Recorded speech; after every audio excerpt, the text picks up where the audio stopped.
The Great Depression wasn't just a financial crisis, it was a test of endurance, creativity, and community. The years between 1929 and 1939 marked a time when families had to dig deep, not just into their pantries, but into their ingenuity to make every meal count. Food wasn't just sustenance, it was hope served on a plate. And through this, the American kitchen transformed into a sanctuary of resilience.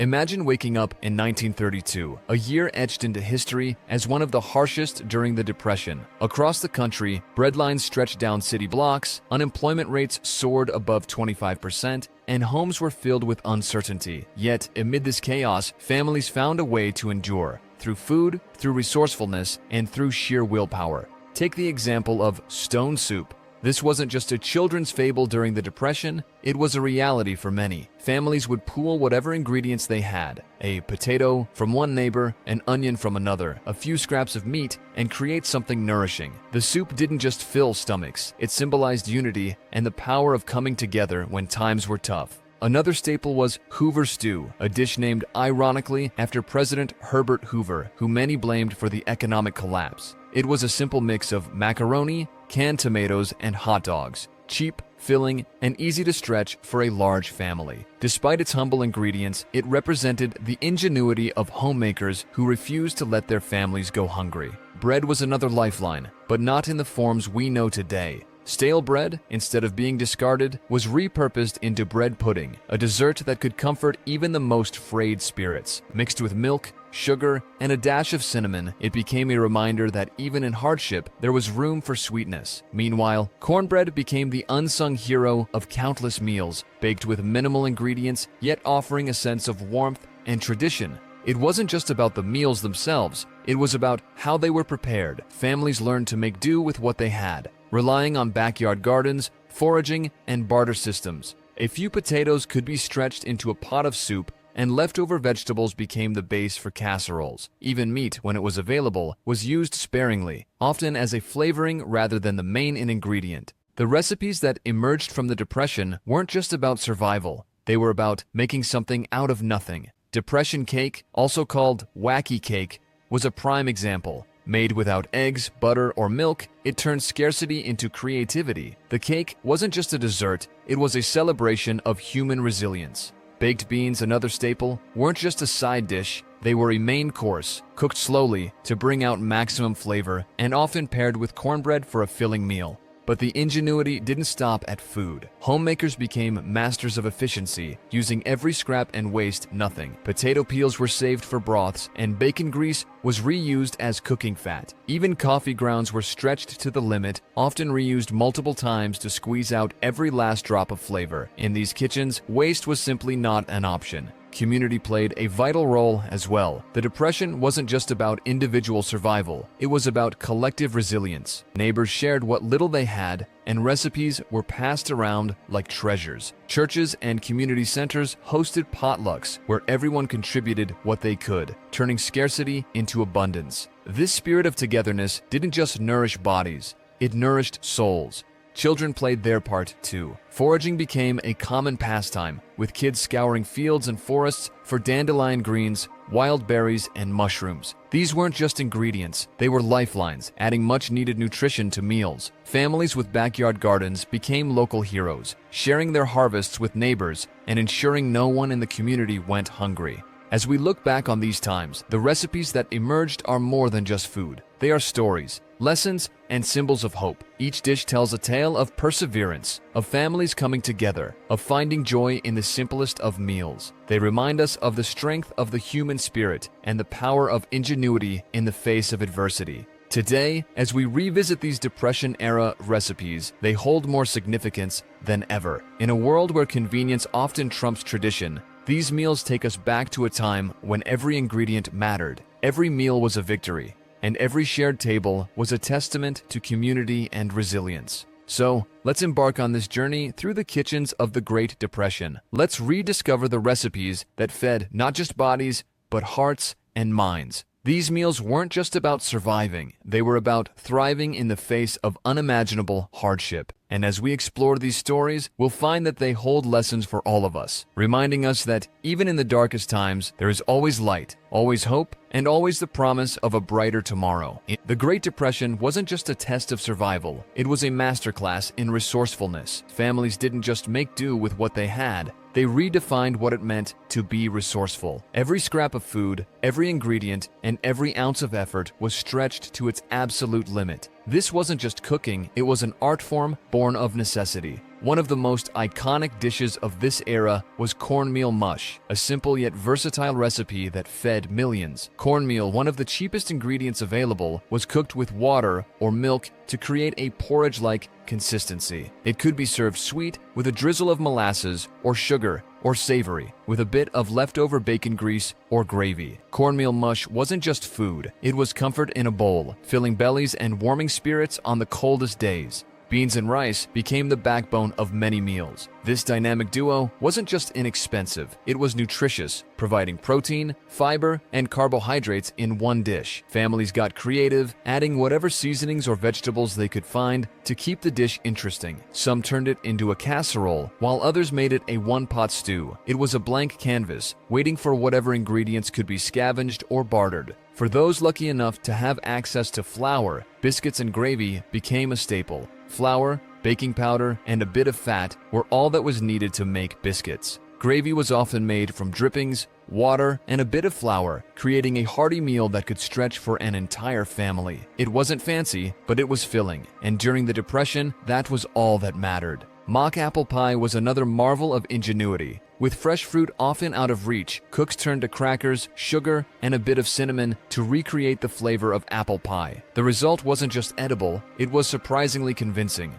It became a testament to the creativity of Depression-era cooks who could turn even the humblest ingredients into something that felt like a treat. Protein was often scarce, so families turned to alternative sources. Peanut butter loaf, made with peanut butter, flour, and a few other simple ingredients, was a high-protein bread that could be eaten on its own or with a bit of jam. Eggs, when available, were used sparingly. Recipes like egg drop soup and scrambled egg rice stretched a single egg to feed an entire family. Meat was considered a luxury, but that didn't mean it was absent from Depression-era kitchens. When it could be found, it was used sparingly, often as a flavoring rather than the main event. Potato hash was a popular dish where a bit of ground beef or sausage was cooked with potatoes, onions, and whatever vegetables were available. The meat added just enough flavor to make the dish feel indulgent even when it wasn't. Cabbage stew became a lifesaver for many families. Cabbage was cheap, filling, and easy to grow, making it a staple in countless households. Combined with potatoes, carrots, and a bit of broth or water, it created a hearty meal that could stretch for days. Some added a bit of leftover meat or a handful of beans for extra protein, but even on its own, it was a meal that sustained families through the toughest times. Desserts weren't a priority, but that didn't stop people from finding ways to satisfy their sweet tooth. Depression-era chocolate cake, also known as wacky cake, was made without milk, eggs, or butter. Instead, it relied on vinegar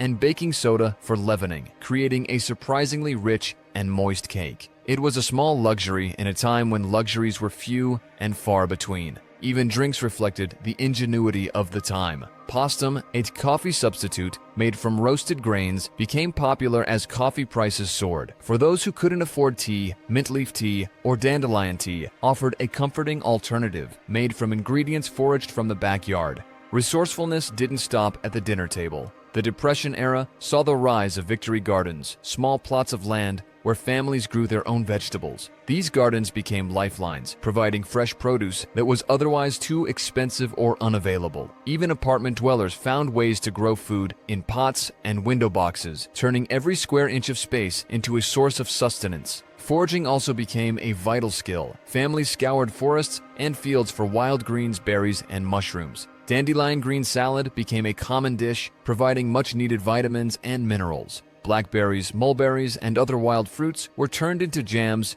jellies, and pies, ensuring that nothing went to waste.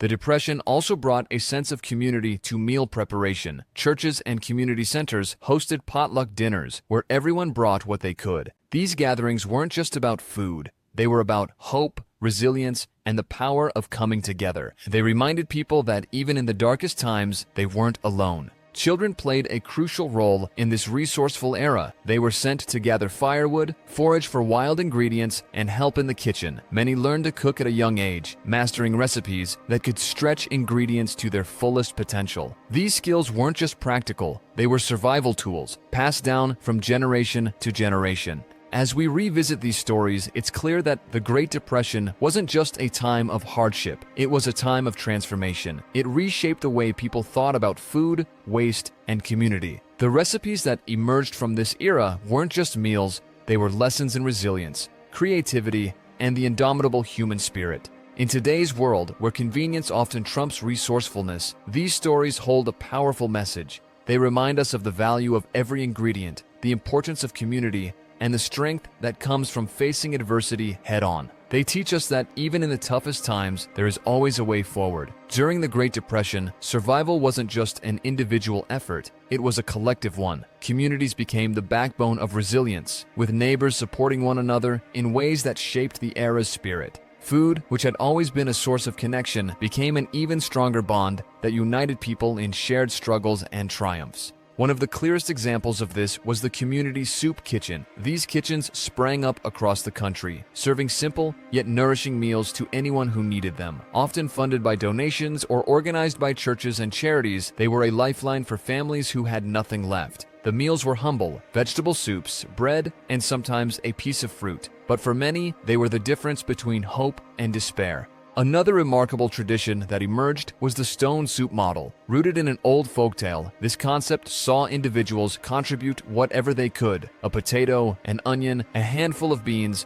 to create a communal meal. It wasn't just about the food, it was about the act of coming together, of pooling resources to ensure no one went hungry. These meals often became social events, moments of warmth and laughter in otherwise bleak times. Rural communities leaned heavily on the barter system, where goods and services were exchanged instead of money. A farmer might trade a sack of potatoes for a neighbor's freshly baked bread, or a seamstress might mend clothes in exchange for a basket of eggs. This system wasn't just practical, it fostered a sense of interdependence and trust, reminding everyone that they were stronger together. Churches and community centers played a pivotal role in this era of shared resilience. They hosted potluck dinners where families brought whatever they could spare. For some, it was a loaf of bread or a jar of preserves. For others, it was just their presence and willingness to help clean up afterward. These gatherings weren't about extravagance, they were about unity. They provided a space where people could share stories,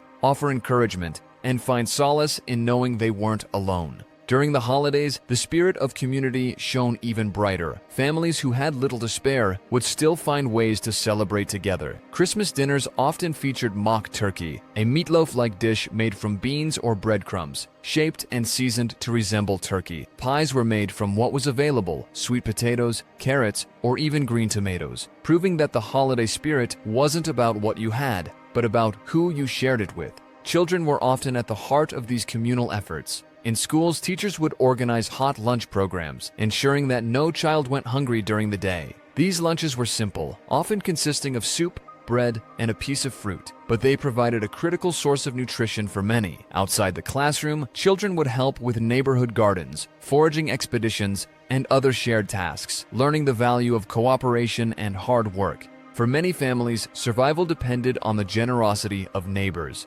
Stories abound of families sharing their last loaf of bread or offering a place to stay for someone who had lost their home. This generosity wasn't born out of abundance, but out of a deep understanding that everyone was in this together. Helping one another wasn't just the right thing to do, it was the only way forward. Resilience wasn't limited to physical survival. The Depression era also saw the rise of community entertainment, which provided much-needed mental and emotional relief. Families gathered around radios to listen to news broadcasts, comedy shows, and serial dramas, finding moments of joy and escape. In some towns, community members would organize plays, musical performances, or dance nights, proving that even in the darkest times, there was room for creativity and celebration. One of the most heartwarming traditions of this era was the passing down of recipes. These weren't just instructions for cooking, they were stories, memories, and lessons in resourcefulness. Grandmothers taught their grandchildren how to stretch a single chicken into multiple meals or how to turn stale bread into pudding. These recipes became family heirlooms, preserving the spirit of resilience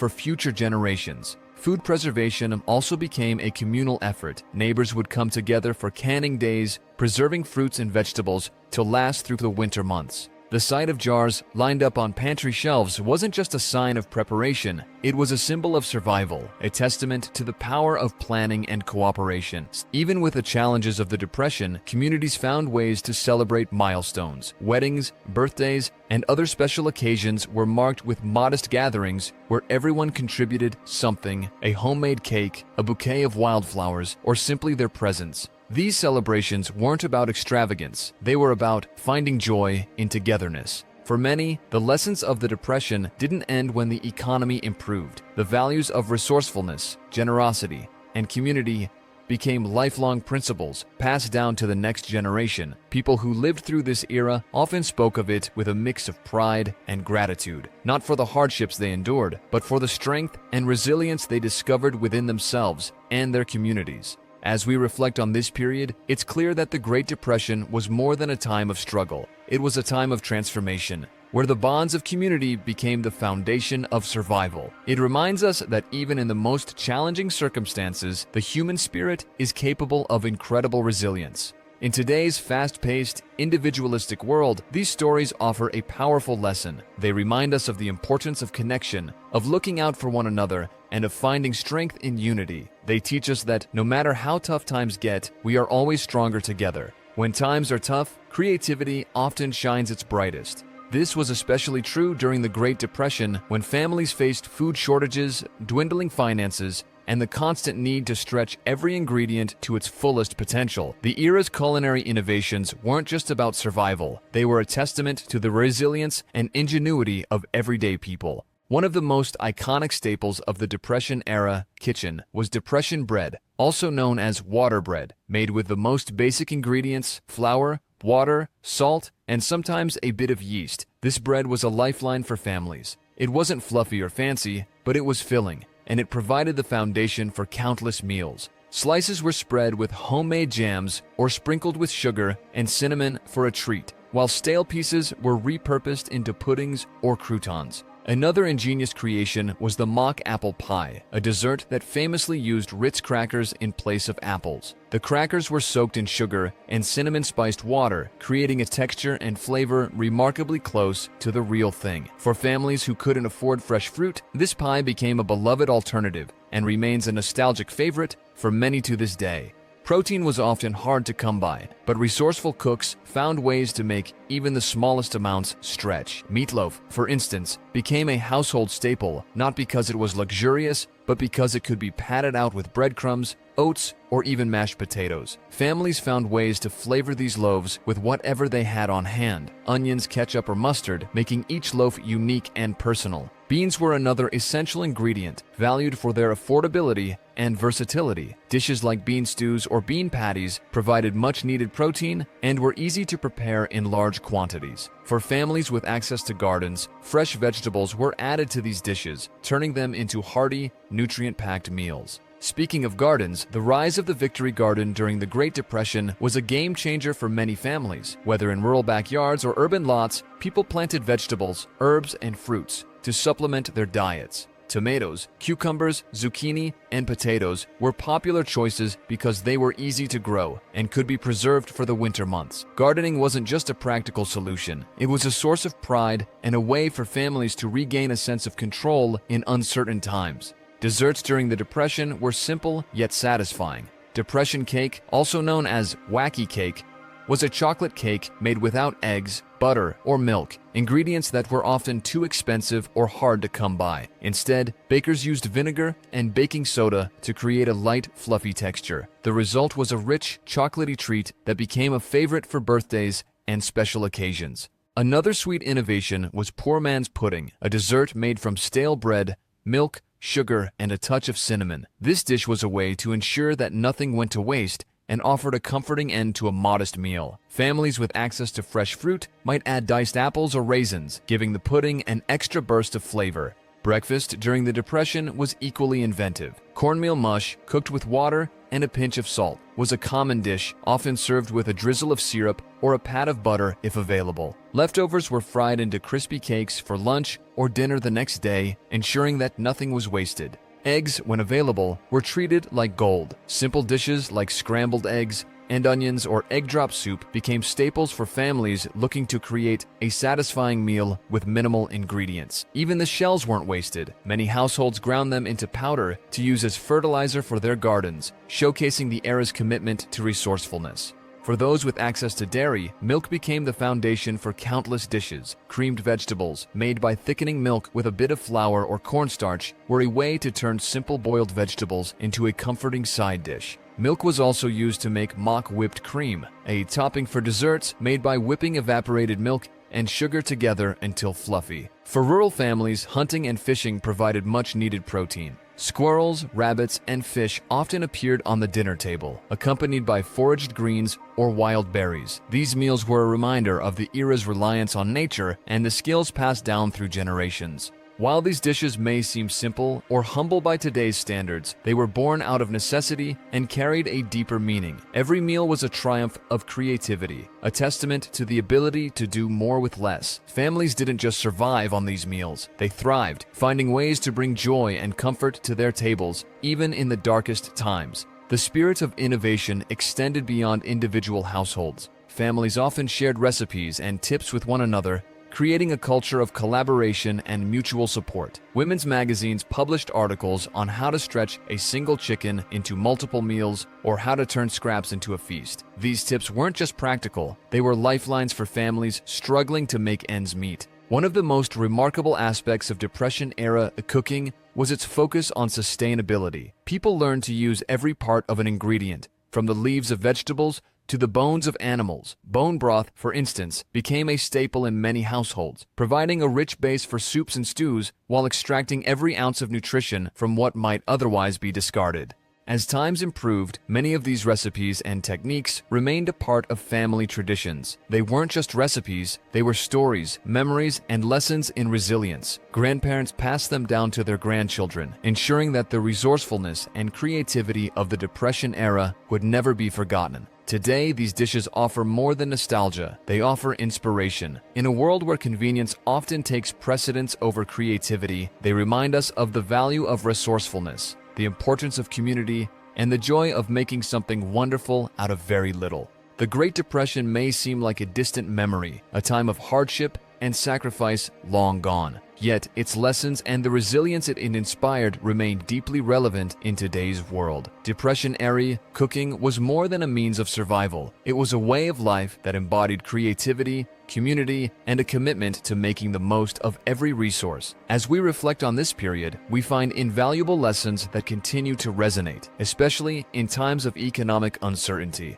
One of the most enduring legacies of the Depression was the practice of waste not, want not. Every scrap of food had value, and throwing away leftovers was unthinkable. Families repurposed everything, from vegetable peelings turned into broth to stale bread transformed into croutons or bread pudding. This mindset wasn't just about thriftiness. It was about honoring the hard work that went into every meal, from farming to cooking. This ethos of zero waste is making a comeback today as concerns about sustainability and food waste grow. Modern cooks are rediscovering Depression-era techniques like canning and preserving to extend the life of fresh produce.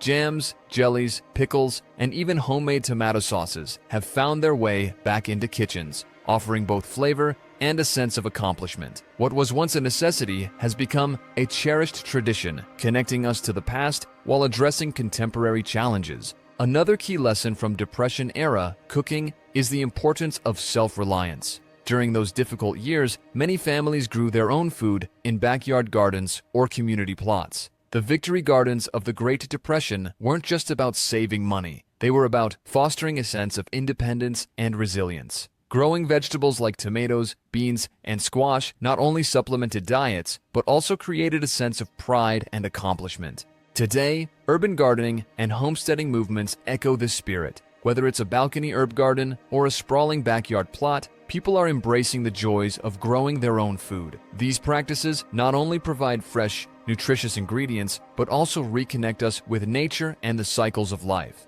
Depression-era cooking also highlighted the power of community. Families often shared meals, recipes, and even ingredients with neighbors. Potlucks were common, allowing everyone to contribute what they could and enjoy a collective feast. This sense of togetherness turned meals into more than sustenance. They became opportunities for connection and support. In today's fast-paced world, this sense of community is more important than ever. Sharing meals with loved ones, hosting potlucks, or swapping recipes can foster a sense of belonging and remind us of the joy that comes from gathering around the table. Depression-era cooking teaches us that food is not just fuel, it's a way to bring people together and create lasting memories. One of the most remarkable aspects of Depression-era cooking was its emphasis on simplicity and ingenuity. With limited resources, families learned to create meals that were not only filling, but also flavorful and satisfying. Staples like beans, rice, and potatoes became the foundation for countless dishes, each one unique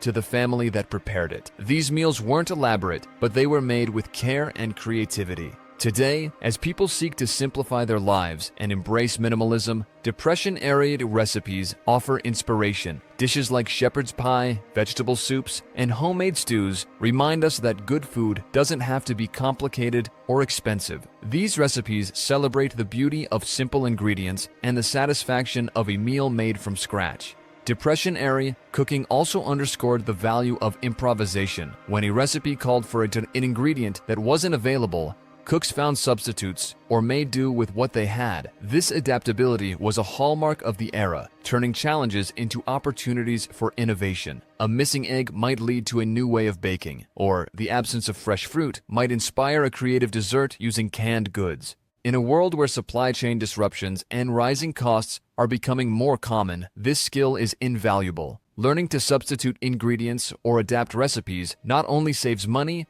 but also fosters a sense of empowerment in the kitchen. Depression-era cooking teaches us that limitations can spark creativity and lead to delicious discoveries. Another enduring lesson is the importance of gratitude. Families during the Depression often gave thanks for what little they had, finding joy in the small comforts of a hot meal or a shared loaf of bread. This gratitude extended beyond the dinner table, shaping their outlook on life and fostering resilience in the face of adversity. In today's world, where abundance can sometimes lead to complacency, remembering this gratitude can be transformative.